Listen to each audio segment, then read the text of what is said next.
All right, welcome to the It's Okay Man podcast. My name is Tyrone J. Powell. I am at Tyrone the Philosopher on socials. I am here with the Honorable and Esteemed MLA Arcand-Paul, aka Brooks. Welcome. Thank you so much. I'm so honored to have such a cool and notable guest so early in my podcasting journey, I guess. So thank you for being here. I will let you introduce yourself to the listeners. Tanzanito tem, tanzikagiawak, nitsigaston sipsis, kipotaga utsinia, kamasatik nigotwasik, nanaskwan kitsimanidu miu kisigawanach.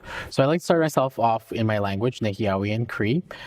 It is what I was brought up to introduce myself as, both to place myself on the land, but also to place myself in the room in front of friends and colleagues. And for all those out there listening, so what I said was my name was Sipsis, which is the traditional name given to me when I was born by my chapan. She took me to ceremony, means little river. And my English name is Brooks Arcand-Paul. I'm the MLA for Edmonton West Henday and Shadow Minister for Indigenous Relations. Amazing. What does Shadow Minister mean? So Shadow Minister is the one that goes after the minister. So it's kind of like a critic role. We were called critics under former leader Notley. And now we are going after using the term shadow minister under leader Nenji. Okay, amazing. Thanks for clearing that up. Yeah, no problem. So we started this podcast with two simple questions, not simple, but straightforward questions. What is your definition of masculinity? So my definition of masculinity is I have two, I think. Okay. I think I have my two-spirit masculine identity. Okay. And then I also have if we want to call it traditional form of masculinity, which we all kind of grew up with, especially during times here in Alberta, where machismo, macho masculinity was kind of the expectation, and for a lot of people, ideal. I mean, a lot of people still subscribe to that, to being the ideal, providing for your family, working your 9-to-5 job, working in the trades, whatever it is. Or even now, I think it's kind of developed a little bit further, where working in finance, working in tech, working in all these other industries. Yep. But the primary focus of it, from my view, is that working piece. Okay. But when it comes to masculinity, for my two-spirit identity, it reflects so much more than just that traditional form of masculinity, which includes also being in touch with your femininity, also recognizing that masculinity isn't a binary. It's not black or white. It is a myriad of experiences that lead you to recognizing who you are as a human being. And so I have friends that are non-binary, that identify as women, that are also masculine. And masculinity isn't just a form of gender binary. It is much more than just who we are. It is how we present ourselves in the world. And I think that that's a better understanding of masculinity in today's world, where yes, there are people that still subscribe to that binary, and all the power to them.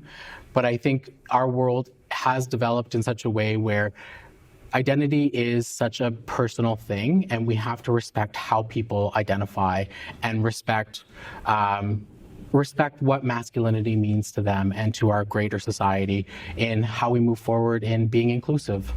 I think, I was looking for the whole answer you were giving, like one word to kind of pull out of that, and I think inclusivity is the one that really struck out right at the end.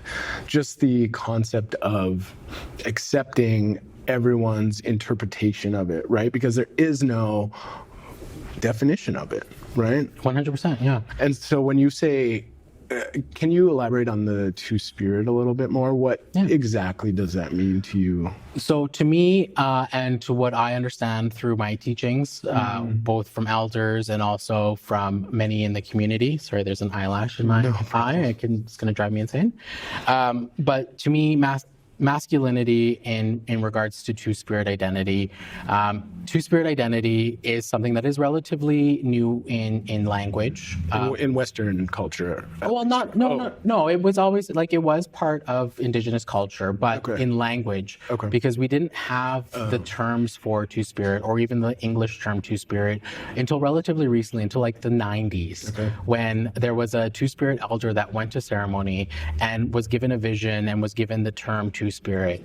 And in Cree, we have two different terms for it. So Tastawinawak, which is the in-between people, and Ikwewiwak, which means, and I'll send you the spelling so you can pop them up on the screen. Sounds good. But it is to mean people that embody both masculine and feminine energies.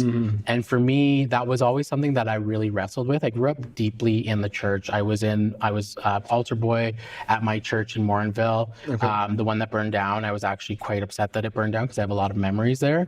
But I was an altar boy. I grew up understanding what religion brought to my people, but also what it may have hurt to, like what the kind of hurt it brought to my people. But I didn't learn that until university. So I was really deeply within the church, and it was hard for me to understand my queer identity within my body, but also within the church and within the community in which I grew up. And so I repressed a lot of that two-spirit identity, that feminine energy that was within me, because I thought I had to be that masculine role. I thought I had to be providing for my family, having kids. You know, I can honestly say I never planned to marry a woman. I always knew I was gay and queer. So that was never a conception in my mind. But having kids and reproducing my kin and creating that continuous bloodline for my family was the goal. And for me, trying to unpack all of that, I didn't really understand what any of it meant in the time when I was younger. It wasn't until I got older when I started to really explore who I was and understand that I didn't need to have kids. I didn't need to focus on those traditional masculine attributes, and I could embrace more of that feminine energy that I possess. And it wasn't. I actually didn't know about the term until my mom brought it up to me. Back when I had first come out to her, we were driving back from First Nation that she worked in Big Stone or Wabasca, and she taught me that I was her two-spirit son, and I didn't really know what that meant, and I kind of just like shut down the conversation. But I remember that night so vividly because we had stopped to the side of the road just to like look at the stars, and I just remember just feeling the immense connection to the universe, to the world around us in that moment, with my mom mentioning that. And then I started to explore it a little bit more, and I didn't use the term two-spirit actually for a lot of my life. It wasn't until relatively recently that I started to identify with it, because there was power in it and it explained more of who I was. And two-spirit isn't just like it's not the same thing as being trans, but there are trans two-spirit folks. It's not the same thing as being gender diverse or non-binary. It's specific for Indigenous people that are part of the queer community. And we make up so much different identities within the two-spirit rainbow. And for us, we really relish the fact that we do fall in with that masculine and feminine energies, and some more on the masculine, some more on the feminine, and some of us right in between. And I find I might be more on the masculine side, but I do partake in the feminine energies, and I find there's great strength in that, because in our histories, the two-spirit weren't just people that were cast off to the side. It wasn't until religion came into our lives that we started being cast to the side and treated as if we were others and not part of our community, because we occupied really important roles. And this was, to go to your point about New to Western, this was actually part of our culture since time immemorial, where two-spirit people were revered for their ability to balance both sides, to be that mediator. And that, like being a lawyer, it's not lost on me that mediation that I normally do in my profession, and now as a legislator, as a leader, as some people may call me, a leader in that community, I find that I'm able to balance those things. I'm able to see both sides. And sometimes, yeah, I disagree with the UCP, but sometimes I see things that are of value in what is being proposed. The attacks on human rights, I'll never agree with. Of course, yeah. But I will agree with good policy and good decision making when they do it, which is very rare as of late. But in our communities, we've been doing this role since time immemorial, and we weren't cast aside. We were revered as leaders and warriors and medicine people, and those ones that were able to walk in both worlds to understand the lived realities. And to use a metaphor that has kind of been adapted in Indigenous communities, but being able to walk in another's moccasins, to be able to understand the lived reality of another person is something that Two-Spirit people occupied well before colonization happened on these lands. Yeah, that's an amazing journey.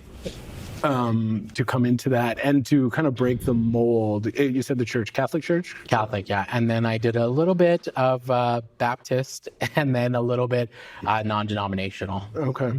So that's all part of your, coming out story essentially, right? And just self-discovery. I think the mystical moment that you described is quite beautiful. So connecting to the universe, connecting to nature, and not to say obviously, but that is an integral part of Indigenous culture and that balance, right? And I've done a little bit of research into it for school and some of the presentations I've given and understanding the role of that mediator, like you said, right, in terms of between you and nature, and then now you're speaking in between two genders as well, right, or the appearance of two genders.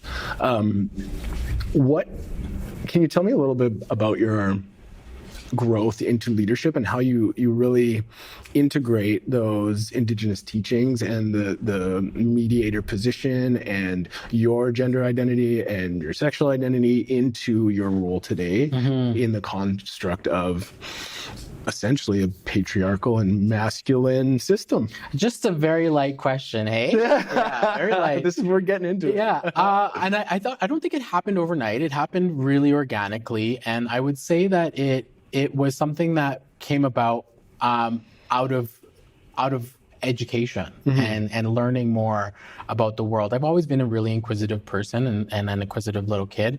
I always wanted to know, and I think part of it was the undiagnosed ADHD growing up, where I was always just curious about everything around me, and I would jump from thing to thing to thing. And so I played every single sport under the sun, did not like any of it, landed on fine arts, and being able to public speak. I just saw a poster for the St. Albert Children's Festival, and I was an youth ambassador for that when I was, I think, 17 or 16.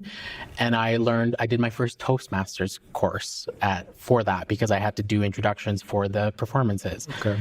And so I've always had that kind of interest in just using my voice for either for entertainment or for speaking. And I never really understood why. I never understood. And service has been a big part of my life. Like I mentioned, I was an altar boy. I also volunteered. My first volunteer position was in grade 4. Might have been grade 3 or grade 4, where I participated in they called it the Earths Club at school at GP Vanier, which was my elementary school. And it was to just go and collect all the recycle in the school and bring it into a main room, and that was it. And then the following year, I became a crosswalk guard. So I'd have to show up at the school super early. It was so early, and you're always like, oh, I feel so important. And then I service like that. It's part of my life. It's always been part of my life. And on top of that, being the altar boy. But then as I got older, I think I started stepping away from that after youth group. I started going to university, and my volunteering became volunteering for causes, whether that was for the Students' Council or whether that was in other kind of avenues. I never did the Students' Union just because I was too shy. I feel like that was a really big step, and I never really thought of elected leadership in that way. But I did volunteer a lot, and then that continued throughout undergrad, but also then into law school. And if I look back and reflect on that, it is based on helping out my community, whether that's the community at large or my specific identity communities. It was always to better the place that I founded. And that's part of my teachings as well, where a lot of people don't know this, but when we go to ceremony, it's very, very often not for our own selves. If we're sick, then maybe it is, but we often go to ceremony for the people, to be better, to do well, for the land, for the air, for the water. Right. There's always an act of service in our ceremony. And so getting to go through my ceremonial rites was where I started to learn more of that service, that it is an innate thing of being Nehio, of being Indigenous. Right. And for me, that was kind of what spurred even thinking about running for leadership, but definitely was the reason why I went to law. I didn't go into law to make millions of dollars. Like, there are those avenues that you can do in law. I went to law to help my people, to help Indigenous people, because I saw that there was such a big gap in representation for our own people.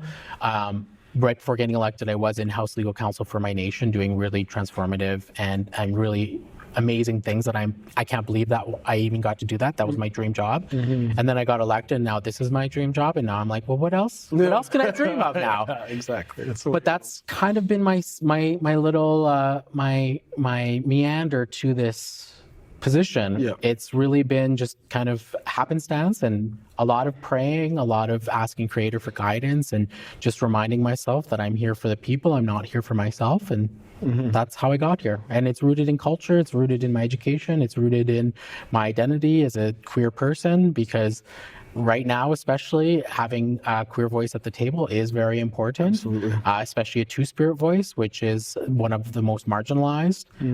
It feels like a very big onus, but it is also the biggest honor of my life to be able to do this. Amazing. So the thing that stands out to me, I like pointing things out, is that in your description of the two-spirit and the two energies that you are finding a balance, finding your position on the spectrum, we'll call it. Your role now and your journey is exactly that. You've kind of embodied this masculine leadership energy while also including the feminine nurturing energy in it, right?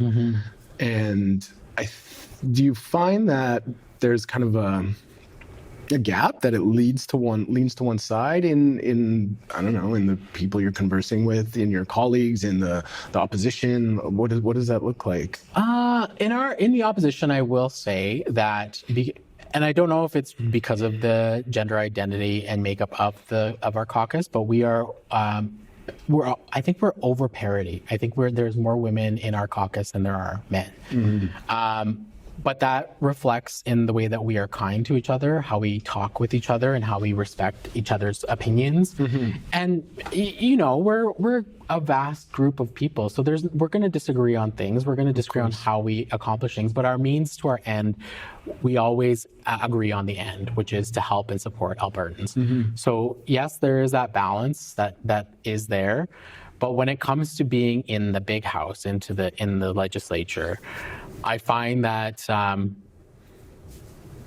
I'll just say it, like, I'm very sensitive. I do get, things do bother me, especially whenever I'm in there trying to defend the human rights of my family, my people, when I'm trying to prevent my family from dying. I've lost so many family members since being elected, and I've only been elected 2 years, by violence, by overdose, by natural causes, by healthcare system that may have not caught stuff, like just so many things. Yeah. And so I am in there, and it does affect me personally because I see what happens when a government neglects its people. Yeah. And that makes me want to do better for not just my community, but all Albertans. And that's really, it's hard because that place is hyper-masculine. It is paternalism in action.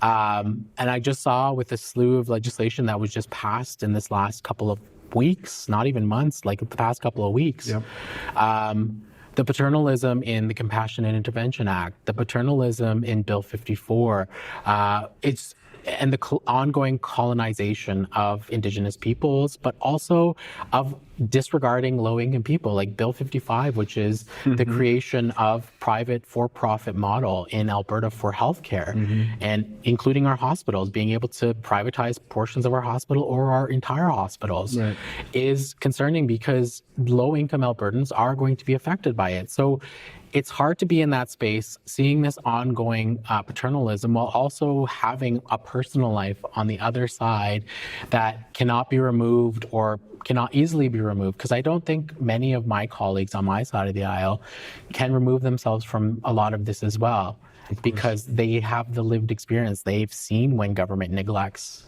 our people, neglects Albertans. And so for me, it is incredibly difficult, but I do it because I was trained to be in this place, and I keep Creator with me every single day. I carry medicine with me. I carry my feather. Those are, for me, are my warrior tools. Yeah, your totems, right? Yeah, yeah. I'm not totems because we don't have totems in our culture. Different terminology. Yeah, but they're my tools, my warrior tools to be able to go and defend and stand up for all Albertans, because that's my job. I represent an amazing community of diverse people, and I take that responsibility very strongly. I got a school built. I'm very proud of that. Incredible. The minister's going to take it. I'm waiting for my section. Yeah. My area next. Well, let me see. I'll chat with you about that after offline. But I'm happy I got a school built. You know, I'm continuing to advocate for my community and using the tools of the legislature to better my community. That's, again, my service to the world. All incredible accomplishments, I must say. And I think it's interesting to me too, because like I mean, toxic masculinity is not so much a hot term anymore, I'd say. I think it's kind of dying off just based on the pushback that not all masculinity is toxic. So that generalization is harmful. But to pull out the harmful aspects of masculinity and kind of contrast them to what you described, there's almost a lack of feminine energy in some of those bills that are being passed, right? The nurturing, caring. It's like if we have this government that's supposed to take care of and uplift the bottom line of people, we'll call them, not to sound derogatory, but to have that effect, that toxic effect where we're ignoring it for the benefit of the people who are at the top is lacking in that two-spirit energy in a way, right? Where do you see the faults there? Like, if there's so many bills that are being passed that are harmful and patriarchal in nature and colonizing in nature, how is that possible to exist in Alberta, in Canada, right? Like, I mean, you can look at some of the apparent corruption and alleged scandals and all of that. It's like, why can't something be done, right? How do we upheave that? How do we change that? Elect an NDP government in 2027 or sooner. Like that's my answer, because this government doesn't have that balance. It really, it doesn't. And I look across the aisle, there are a few women. The premier, yes, is a woman, but the majority of the cabinet are men, and the majority of the caucus is identified with men, or sorry, is made up of men. I don't know, identified with is made up of men and old white guys. And it is, the status quo. And not to say anything about having, white folks elected. I think that it is they are a portion of the population that needs representation. Yeah, it includes everybody, right? Yeah, exactly.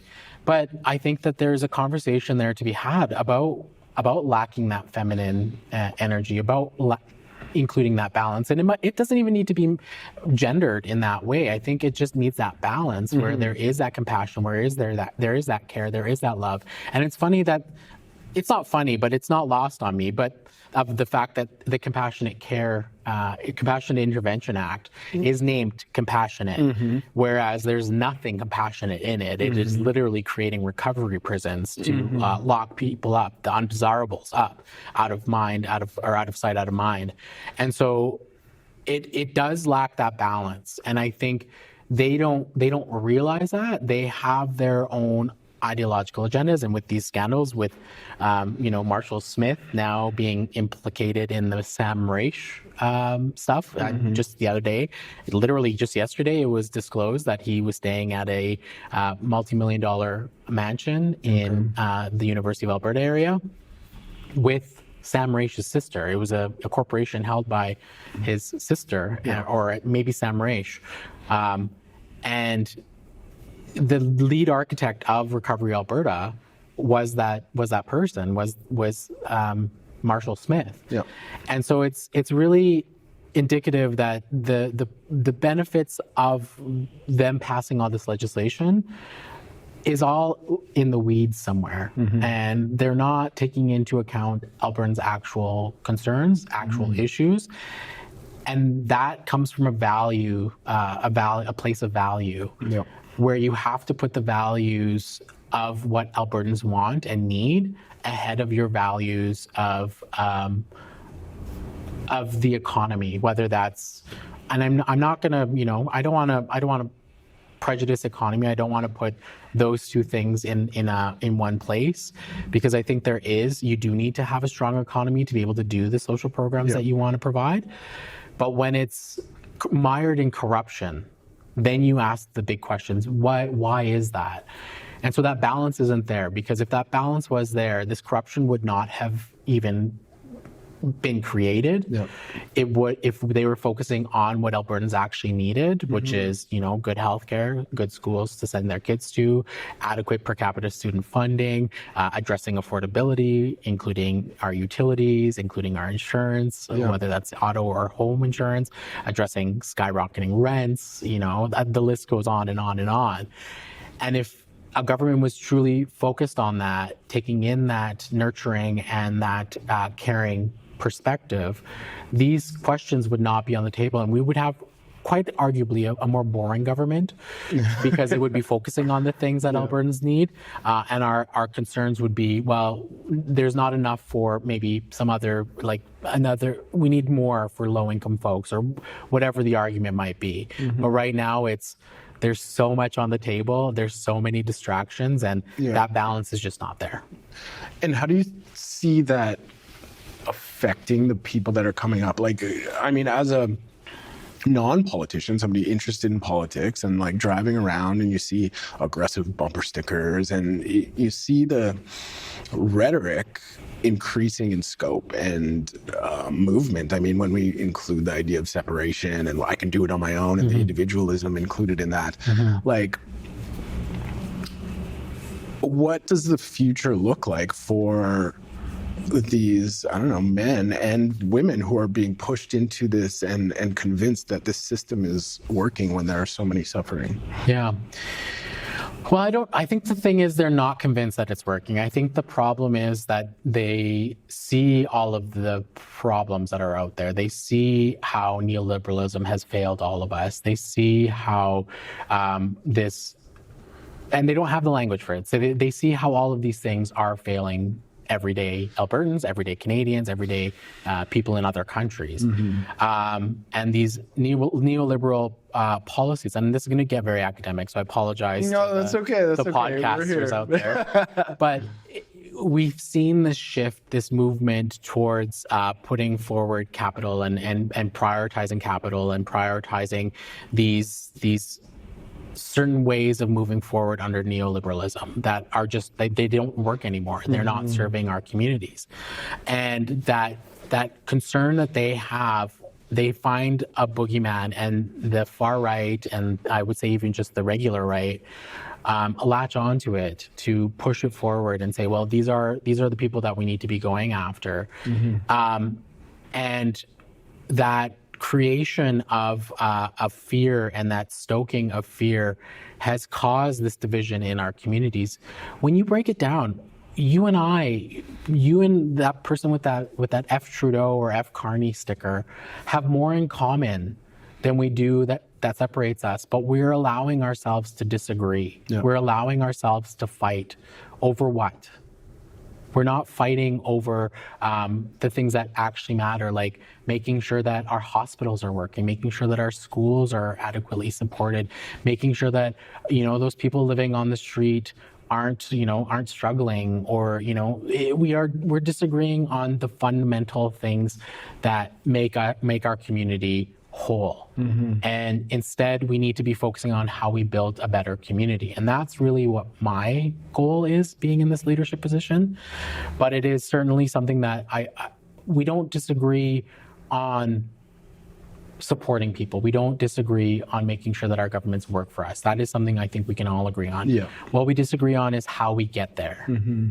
And right now, with the misinformation out there, with the foreign interference, with just these podcasters that are out there, with no offense, but I'm fighting for the other side now. Yeah, this is what we're doing right now. But the influencers that are out there that are trying to gain those hits, that are trying to get the views, that are getting money in the U.S. specifically, and those big think tanks that are trying to counter and create further stoking of this division, including our premier. Our premier is stoking this division on separatism. Like, it's not lost on me that there's a giant scandal happening right now, and our schools are bursting at the seams, and our roadways are crumbling. There's potholes left, right, and center in our communities, and our taxes continue to go up because the provincial government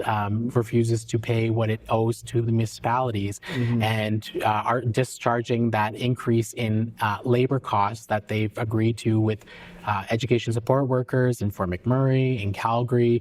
They're offloading those taxes onto the municipalities. So now they're adding extra affordability concerns to Albertans.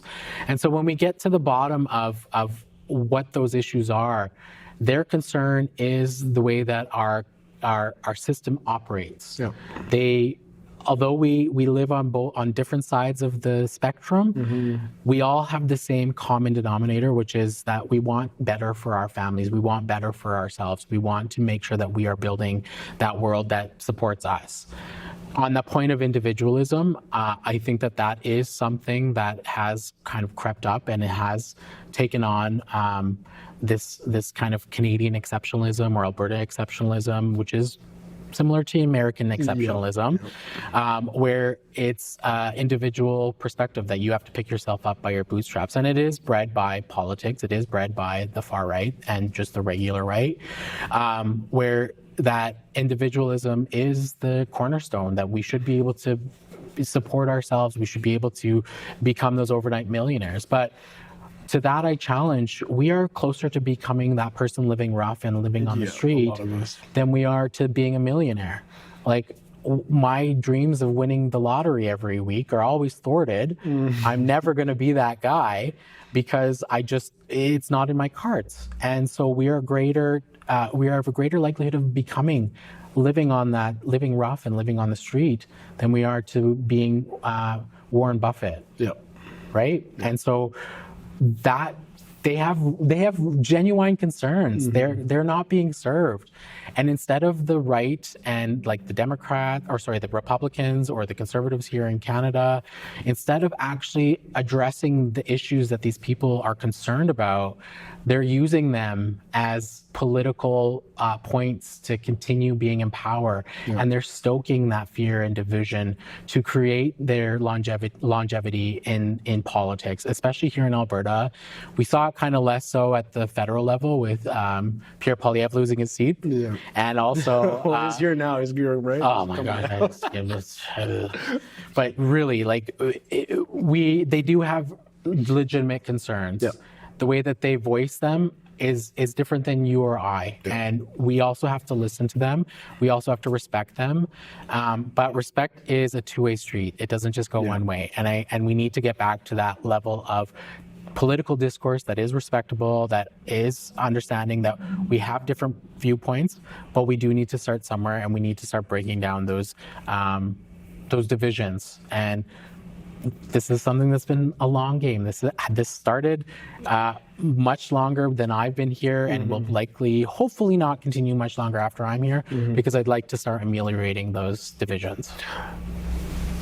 I think that you nailed it with the comment that we all have the same concerns, right? Like, we all just want a good life where I think the biggest thing is seeing results from the taxes, right? Like, if you pay taxes, and a lot of people, I've seen various studies and polls, it's like, if you pay taxes and you see results for those taxes, if you actually gain from them and feel the benefits of them, you don't mind paying the taxes, right? And that's really what the government is there for, in a way. So I think what it comes down to pull a theme from that, is building kind of communities, right? And having leaders, whether it be yourself or others, to inspire or to be inspired by, and collaborate and say, okay, well, to use colors, you're blue and you're orange. What are we doing together to make sure that our voice is being heard at the top, right? What are we doing to make sure that we're not being screwed by the people at the top, right? And coming together and like you said, having the respectable discourse where we can disagree on certain things and get past it to work together and figure out a solution. In counseling, we talk about, with couples, it's like, okay, if you're fighting about something, if you shift the goal to be fighting the problem as opposed to fighting each other, that's the easiest way forward, 100%, right? yeah. And so applying that to your comments, I think, is very applicable. Well, and we also live in a society that is, going back to the individualism, our society is set up to keep us separated, right? Like, we don't have those third places like they do in like Europe or other parts of the world, where people just get together and they get to meet with their friends. We oftentimes go from work to home, and then you're at home, and then you go back to work.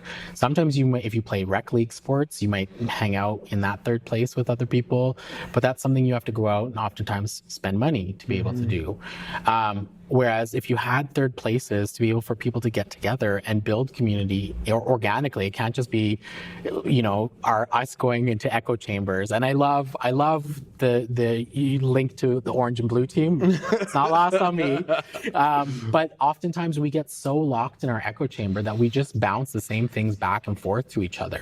Whereas when you get to meet with, people from the other side that, we disagree, but we still get along, we still shake hands at the end of this. That's where we're going to be able to break down these differences, and we don't have them. We just don't have them. We have malls, we have, festivals. Our city is wonderful for festivals, but how oftentimes you go to a festival and you stay with that friend group that you're with? No. How often do you break out of that friend group and go and chat with somebody else? It very rarely happens, and I worry that that's going to just continue until we have this mystical third place where we can gather. Shouldn't have to spend money at this third place. It shouldn't have to be a rec center. Like, we need more of that. We need more ways for community to come together where we can talk, where we can actually just be humans together, because we're social animals. This is how we learn. This is how we relate to each other. This is how we break down those barriers and try and make the world a better place. And I think the contrast, like, we talk about individualism, and it's one of the saddest parts to me about living in the suburbs. I live in the Starling area, and so I can get you. Yes, there is a school coming. Yes, okay, there is. Good to know. I grew up in the 90s and watching movies, and you see all the friends playing. And I biked down the street. I had friends around the corner. It's like, I don't know 80% of my neighbors. Yeah. And that makes me so sad, because it was what I looked forward to, right? Is these little communities and blah, blah, blah. And when we talk about like going to work and coming home, and you've got this kind of masculine ideal of, hey, I need to provide, and I need to make sure my house looks good and my lawn looks good, and I've got all these jobs to do and blah, blah, blah. And you contrast that to what created this society in the first place. If we go back to hunter-gatherers, it's like if you didn't participate in the community, if the community didn't exist, we wouldn't be thriving, right? Like if we didn't have individual jobs to then trade or work together with, then how would we have succeeded as a species, right? And it goes so much farther. So to separate ourselves from that, it's just so counterintuitive, all for the purpose of, I need a bigger house, or I need to make sure that my yard is safe so that the people across the street don't break in, or whatever, as opposed to creating a society where we do nurture. We are both the feminine, we have the two-spirit energy, creating a society that cares for everybody, where to the point where we don't have to necessarily be so worried about our safety, because everybody has the belief that the more they contribute, the better off they are, right? Yeah. Well, rampant consumerism really changed the way that we operate and what the expectation is. Because as you're saying that, it's not lost on me that the bigger house, the bigger TV, the newest iPhone, the newest laptop, the newest iPad, the newest car, blah, blah, blah, go on and on and on. And that keeping up with the Joneses is something that really kind of put into us that we have to keep doing better. We have to keep improving ourselves to be to prove ourselves to our neighbors, that to our friends, that we are doing well. Whereas our conception of doing well should be, is my family healthy? Am I healthy? Am I working on, making sure that my family is supported? Is my mental health in check? Yeah. And I'm not, while I say healthy, I know in my head, I'm also like, there's going to be people out there that say, oh, you know what? You're not healthy because you're overweight. And there is that conception too. That's also rooted in consumerism. It's rooted in capitalism, because it equates my body to being beneficial to the society by being fit. And so it's all kind of wrapped up in that, in our society. And I'm not saying we do a radical shift. I'm not saying, yeah, I'm going to lead the charge to whatever, what my critics say, bring communism in. Like we live in a capitalist society. And I think the way that we look at ourselves within this society has to shift to recognize that we are doing well off because our families are healthy, and my family is going through a lot of stuff right now, and I'm struggling. Like it's bringing a lot of mental weight to the work that's happening here as well. And on top of that, trying to keep our country together is also a heavy task. But I recognize that that's what our aspiration should be. It should be on wellness, but not in a capitalist way, where our house doesn't need to be the biggest, our TV doesn't need to be the newest, our iPhone doesn't need to be or as Samsung or whatever, because that's also hurting our environment. This massive consumerism that we have in the West specifically. We are consuming more than we need, and that includes our minerals. That includes using labor from other countries that may not have human rights in place or are breaching human rights. And so, for me, it's taking a step back and just really taking stock of what well actually means to you. What does being well off mean to you? Because it shouldn't be the bling on your hand or the watch on your wrist. But for our society right now, status is part of that. And going back to the influencers, a lot of that is still being replicated now, especially for the younger generation, where they're going to see, and I think of my little kiddos, and I don't have kids, like I said at the beginning, but I do have nieces and nephews that I treat as my kids, because in our way, those are our kids. But I think about them and how they're growing up in an age of social media, in an age of instant gratification, in rapidly evolving consumerism. And I worry about what that looks like for their future and how they're going to see themselves in this, because we don't have a lot of money. We're not a wealthy family, but like my parents and my brothers, and my cousins, they provide for their kids anything they want. I try and provide anything they want. I'm literally looking for my nephew's birthday present. I was just talking with my assistant just now, and I'm like, okay, that's a couple $100 I can't really afford right now. But yeah, but that's the society that we live in. And I'm not saying capitalism is going to die. I'm not calling for that, but I do think we have to look at how we value things in our life. Yeah. I have 2 kids. One's 3, she's beautiful. One's 1, he's an absolute menace. But Tiny little babies. yeah, considering what we buy and the birthday parties, we threw a birthday and it was like $400, and that was like I've heard of people spending way more, but that didn't feel right to me, right? And it was like, okay, well,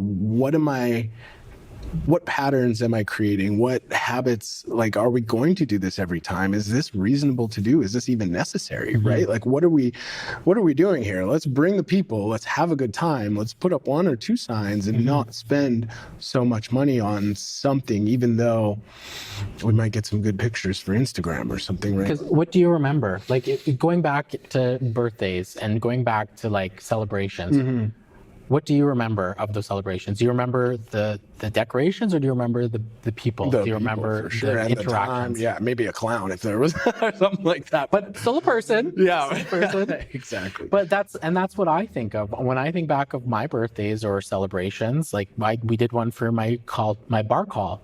I don't remember any decorations. I don't remember anything. My stepmom put in so much time for decorations. God bless her. She did a really great job. But I remember being there with family. I remember every single person that was there. I just remember the speeches that were given, the love that was shared, the hugs, the laughter, the beautiful sunshine that was shining. And it wasn't any of the cards or gifts that I received. It was the people that were there. Yeah. And so when you think back, like, why do we do this? Why are we, anyway, now we're getting into the whole basis of capitalism, but I do think that when it comes to mental health, that's something that we should all really consider. Yeah. Because I think mental health is certainly affected by this rampant consumerism and our need to always be replicating our wealth or including our wealth in that conversation, when our wealth should be determined by how well our family's doing, how well our kids are doing, how well our parents are doing, because that should be our main priority. And so what does changing that look like? I know we talked about, I guess, and I'll give an example. When the election was happening, he said, one of my friends, he's a hardline conservative, and he said, well, what would you do if you were prime minister? And I said, well, one of the first things would be free childcare for everybody, right? And he's like, that's impossible. I'm like, no, it's been done in countries. Like, it's absolutely possible. And he's like, well, and one of the things that he had a problem with was, he's like, oh, it couldn't happen overnight. And I'm like, it's not supposed to happen overnight, right? Like, like you implement things to make the change, and over an X amount of time, it happens, and eventually everybody has it, and then you see the benefits, right? And you mentioned it's not an overnight thing. There's gradual changes that happen. There's gradual shifts that need to happen. So in the concept of, we can keep it on the line of capitalism, we can keep it on the line of masculinity, and how those two are intertwined, and the need to obtain things to show your worth and show power. How do we make those gradual changes for our youth? Well, definitely start young, like education, trying to teach them about what that looks like. And it's not like not going into, propagandize or go in and try and dissuade from what our current education system is operating as. But like just teaching our kids the value of each other. And that's something that you don't really get taught as a kid. You don't get taught that, oh, I mean, you might have heard, if you have siblings. Yep. Yeah, so when I was growing up, one of the things is, don't hit your brother, that's your only brother you got. Like, yeah, I get that. But it doesn't help that he still pissed me off, and I'm gonna hit him anyway because he was annoying as hell.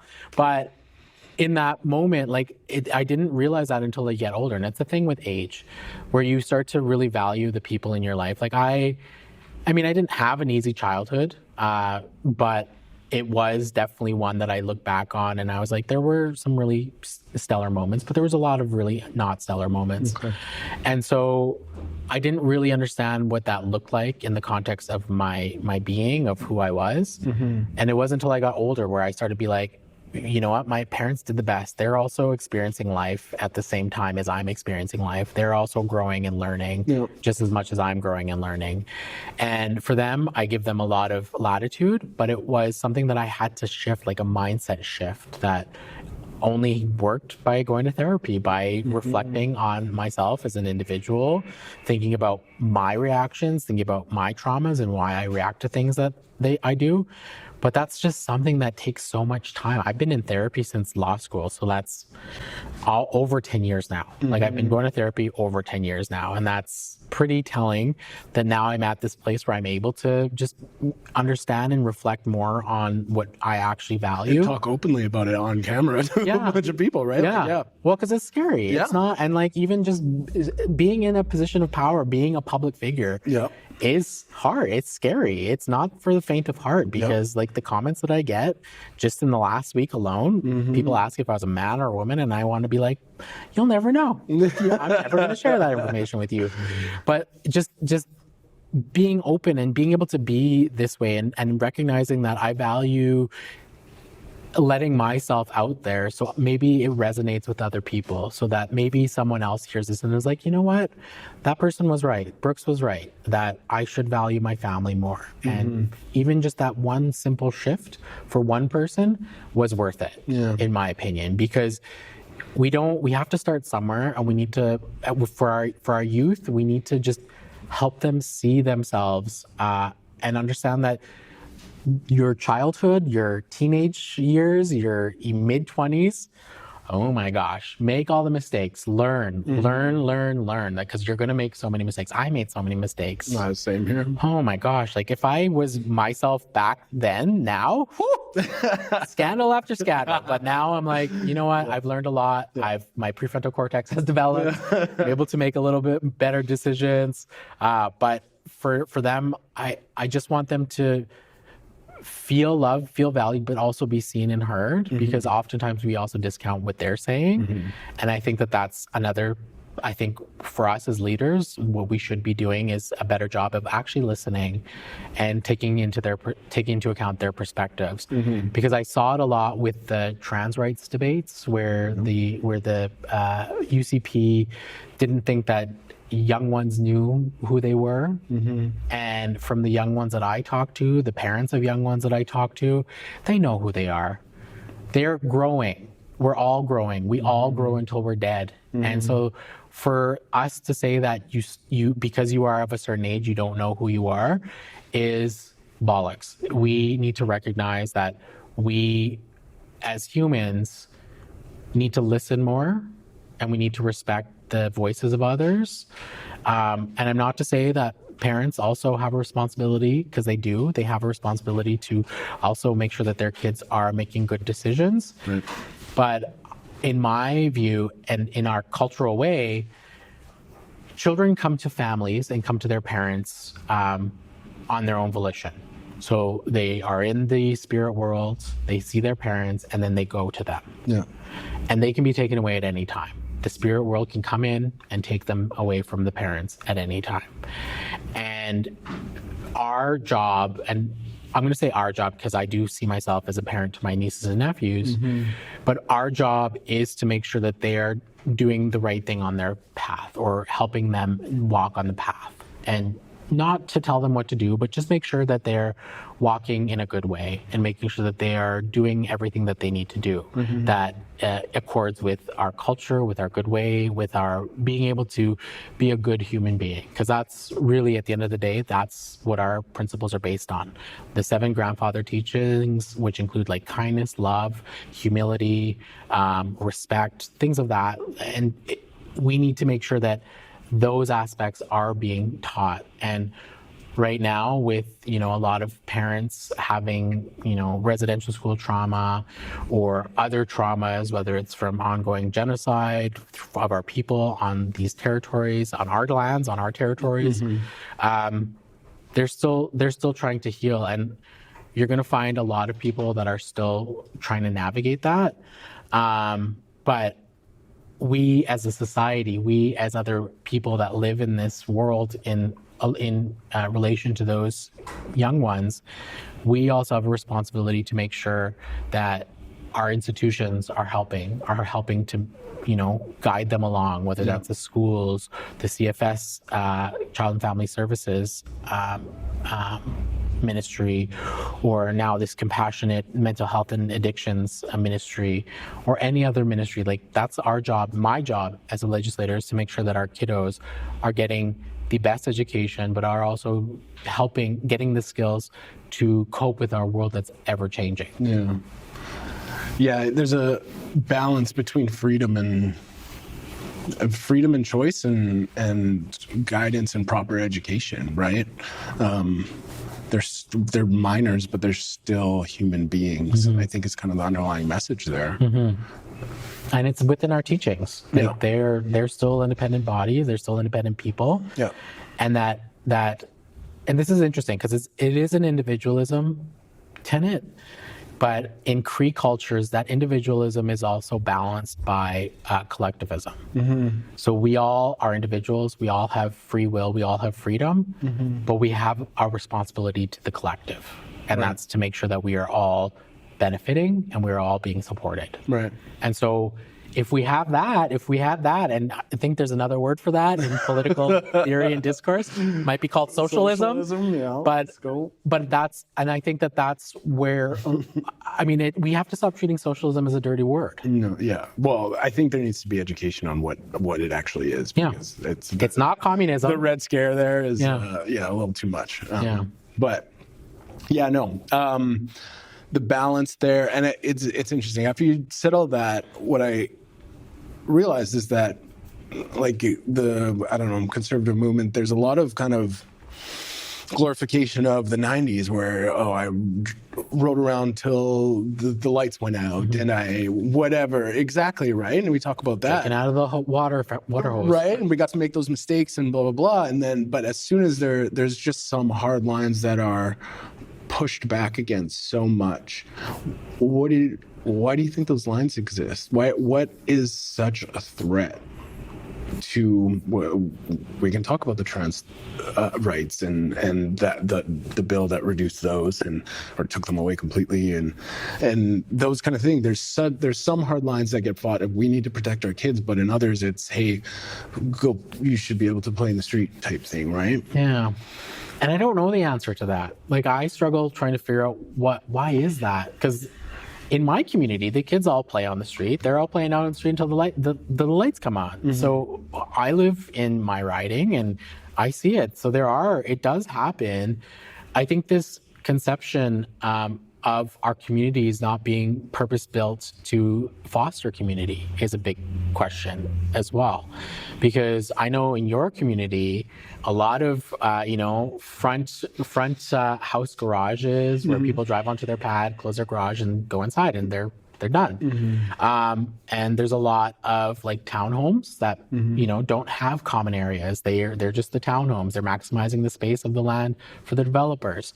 And so that, again, going back to that third place where our community can gather, oftentimes falls to a community group, like a community league, to build these third places, and that takes money, that takes donations, that takes volunteer drives.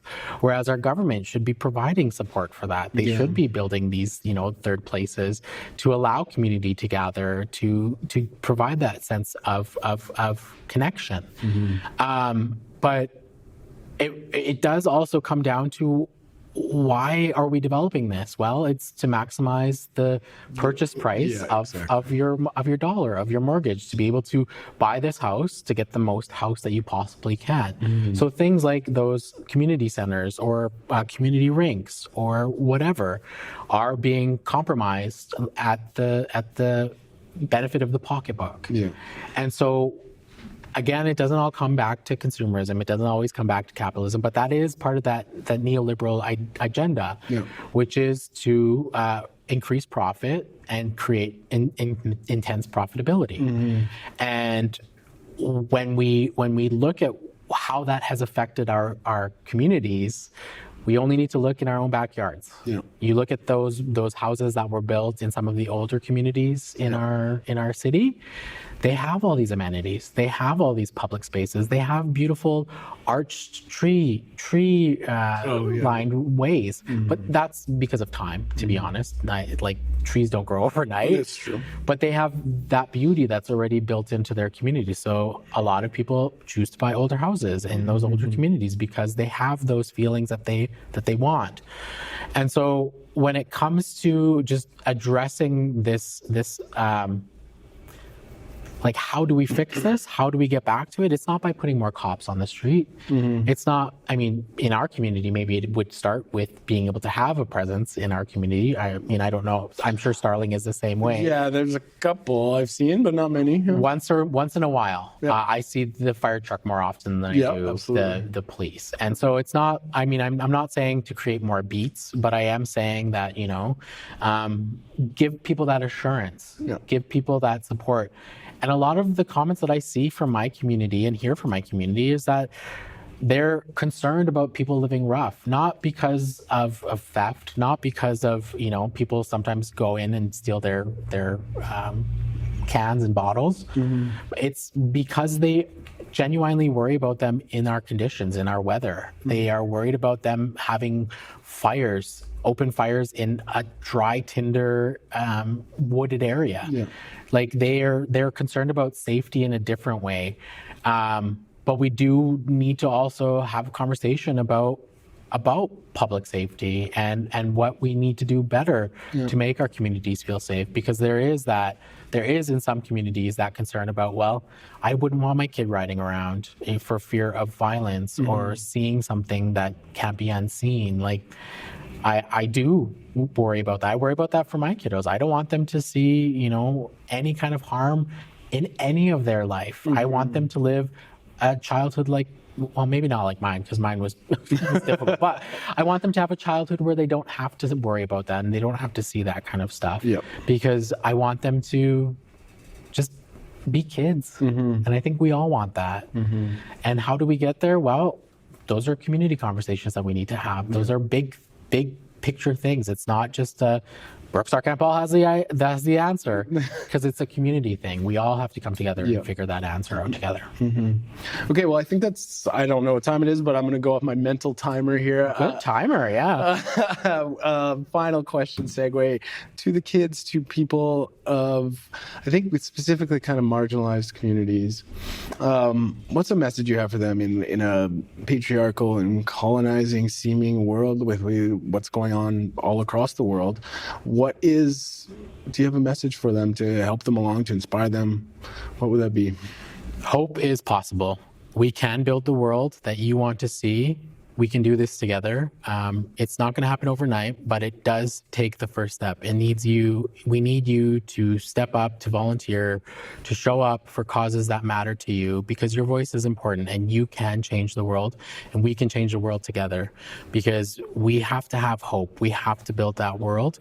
It may seem dark, it may seem daunting, it may seem like a mountain that we cannot climb, but we climb that mountain together. You're not alone, and we will do this together. Amazing. Thank you so much for coming. Yeah, thank you.